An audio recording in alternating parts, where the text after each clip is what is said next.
Partes de la historia clínica y la legislación colombiana. Mi nombre es Paula Andrea Trujillo, estudiante de la Universidad Abierta y a Distancia UNAD, del programa Administración en Salud.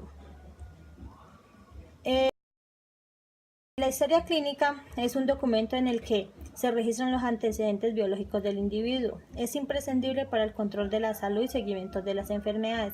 Es fundamental en estudios epidemiológicos. Es útil para la planificación educativa de las comunidades.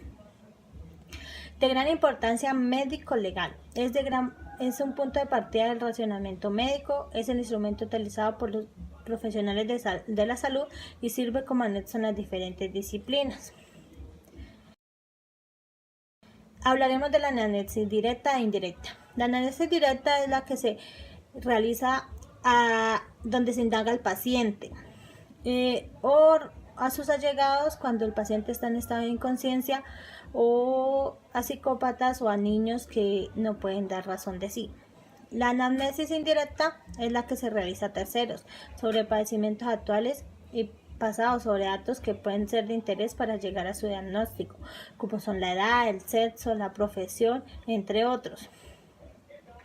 También se indaga sobre antecedentes de enfermedades familiares o allegados. Es la parte más difícil de la historia clínica, ya que el lenguaje debe adaptarse al del paciente, a su inteligencia y a los conocimientos que él tenga.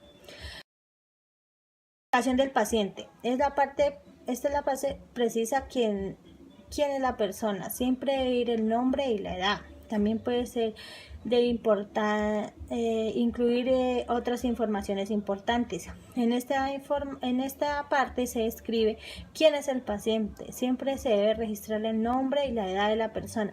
Asimismo, generalmente y primordialmente integrar otras informaciones.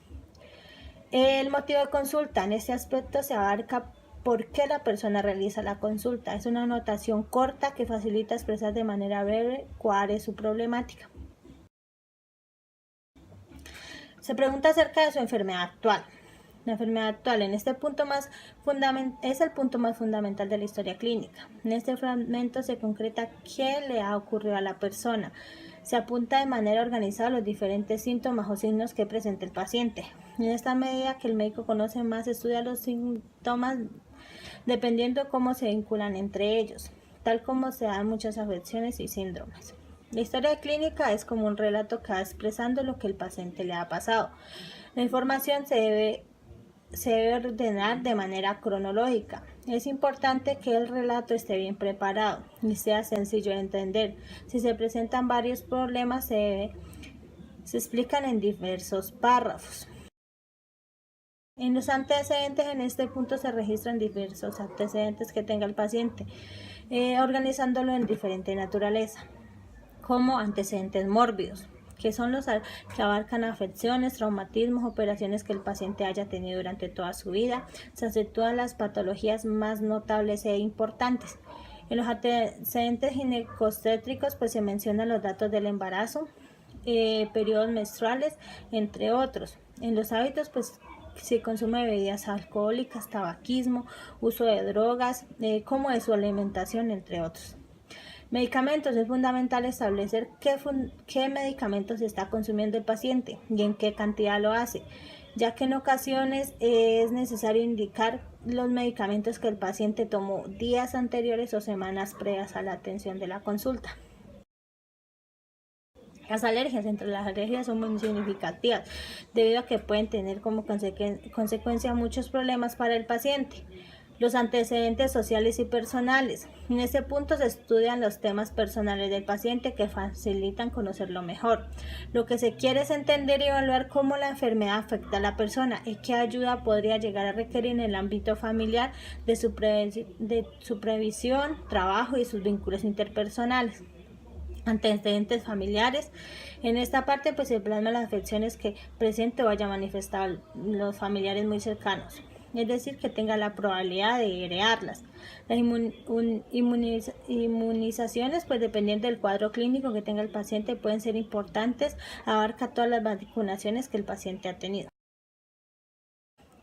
Dentro de la legislación podemos hablar desde que empezó desde la ley 23 por la cual se dictan normas de materia de ética médica.